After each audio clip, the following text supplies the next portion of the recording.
सावित्रीबाई फुले यांच्या जयंतीनिमित्त अमरावती येथील मातोश्री विमलाबाई देशमुख सभागृहात जिल्हा आदर्श कर्मचारी पुरस्कार सोहळ्याचे आयोजन करण्यात आले होते। या कार्यक्रमात मोर्शी तालुक्यातील नेरपिंगळाई येथील पूर्व माध्यमिक कन्या शाळा येथील इयत्ता 5व्या वर्गात शिकत असलेली अनुश्री सुरजुसे हिने एकपात्री संवादामध्ये मी सावित्री बोलते या प्रयोगाच्या माध्यमातून सावित्रीबाई फुले यांच्या जीवनावर अतिशय मार्मिक दमदार सादरीकरण केल्यामुळे जिल्हा परिषदेच्या मुख्य कार्यपालन अधिकारी संचिता मोहपात्रा यांच्या हस्ते अनुश्री सुरजुसे हिचा पुष्पगुच्छ देऊन सत्कार करण्यात आला होता। जिल्हा परिषद पूर्व माध्यमिक कन्या शाळा नेरपिंगळाई येथील 5व्या वर्गात शिकते। आज मी तुम्हाला माझ्या सावित्रीच्या लेखी या विषयावर अनुसरून आज जर माय सावित्री आपल्यात असत्या तर त्यांच्या लेखींना उद्देशून काय मनोगत राहिले असते हे मी तुम्हाला सांगणार आहे। आजची आपली जीवन पद्धती, एकीकडे मुलींची प्रगती व दुसरीकडे होणारी त्यांची विटंबना या दोन्ही गोष्टी आज आपल्याला पाहायला मिळणार आहेत। तर ओळखलं मला? होय, मी सावित्री ज्योतिबा फुले बोलते। ओळखलंच असेल म्हणावं, कारण आईला कोणती लेक विसरते का हो? नाहीच विसरत, आणि आई सुद्धा नाहीच विसरत। म्हणून तर ही सावित्री आई सगळ्यांना लेकीची ओळख सांगताना म्हणते, या आहे माझ्या सावित्रीच्या लेकी। असे सांगताना छाती कशी गर्वानं अभिमानानं फुगते ना, आणि फुगायलाही पाहिजेच, कारण आज माझ्या लेकी एक उंच गगन भरारी घेताना मी पाहते। त्यांची गरुडाचे मला आनंदच देऊन जाते। जेव्हा 10 पुरुषांमध्ये माझ्या 5 लेकी आपल्या कर्तृत्वाचा ठसा उमटवतात ना, तेव्हा मला वाटते की हो, याच आहे आणि अशाच असायला हव्या माझ्या सावित्रीच्या लेकी। यापेक्षा अजून काय पाहिजे ऐकायला?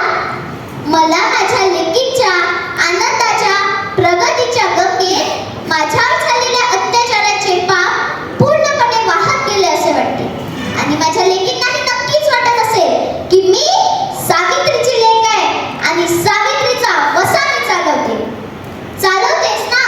मी कुठं नाही म्हटलं, पण माझा वसा हा तू फक्त स्वतःपुरतं चालवतेस का ग?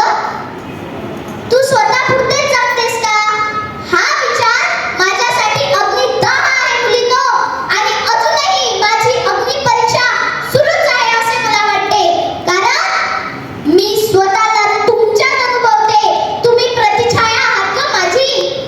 पण जेव्हा माझ्या प्रतिछायेची धिंड क्रूर लोक दिवसा ढवळ्या काढतात ना, काही निर्दयी राक्षस माझ्या लेकीला ओरबाडून तिचं अस्तित्व संपवून टाकतात ना, तेव्हा माझा सत्ता अनावर होतो।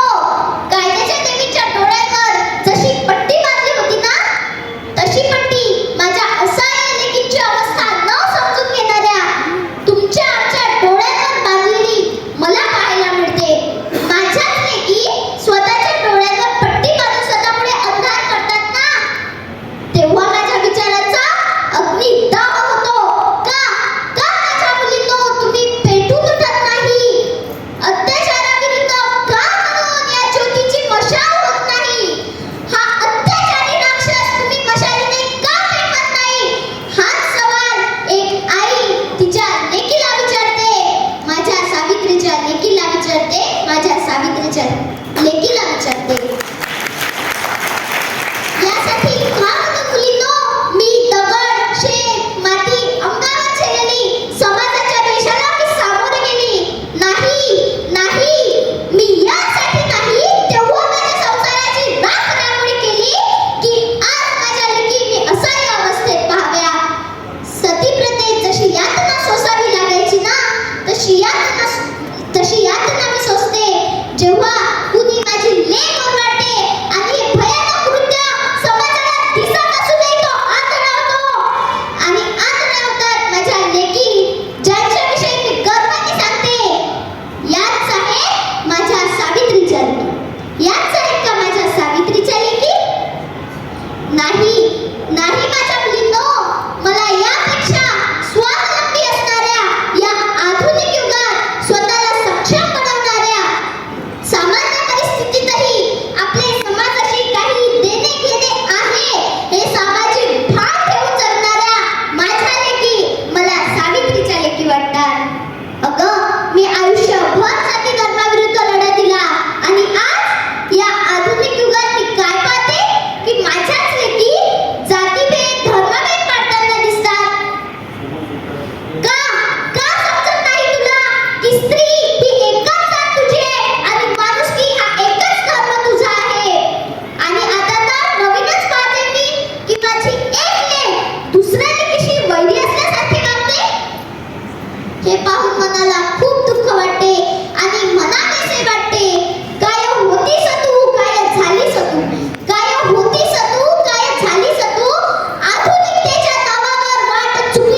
प्रेम करा. तुझ्या माझ्यासारख्या सावित्रीचा आदर करा. आकाशाला भिडे अशा शुद्ध विचाराची झेप घ्या. बुवा माझी करणाऱ्या या भूतकाळपासून मुलींनो तुम्ही सावध राहा. अगं मुलगी शिकली, प्रगती झाली हे मनाने उगीचच नाही, हे पटवून द्या. मुलींनो मला या बंदिस्त फोटोमधून तुमच्या व्यापक विचारांमध्ये प्रवेश द्या. असे झाले तर माझी प्रत्येक लेक सावित्री होईल व माझा खरा विजय तेव्हाच होईल ही आशा मी मनाशी बाळगते. अगं माझ्या सावित्रीच्या लेकींनो, मी सावित्री ज्योतिबा फुले बोलते. होती ज्योतीची सावित्री म्हणून पेटली मशाल, होती ज्योतीची सावित्री म्हणून पेटली मशाल. प्रकाश त्या मशालीचा झळके खुशाल, प्रकाश त्या मशालीचा झळके खुशाल. धन्यवाद. संजय गारपवार, विदर्भ न्यूज, मोर्शी.